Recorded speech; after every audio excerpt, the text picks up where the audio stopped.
আজ বানিয়ে দেখাবো জামির লেবু দিয়ে রুই মাছের টক। তার জন্য প্রথমে মূলো, কুমড়ো আর শালগমকে আমি 5 মিনিট সেদ্ধ করে নিয়েছি। তারপর দিয়েছি কড়াইতে সর্ষের তেল, দিলাম শুকনো লঙ্কা আর 5 ফোড়ন।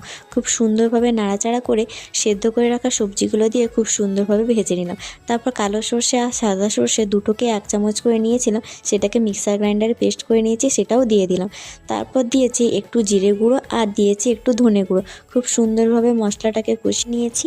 তারপর এখানে দুটো জামির লেবু, সেটা আমি জুস বার করে রেখেছিলাম, সেটাকেও দিয়ে দিলাম।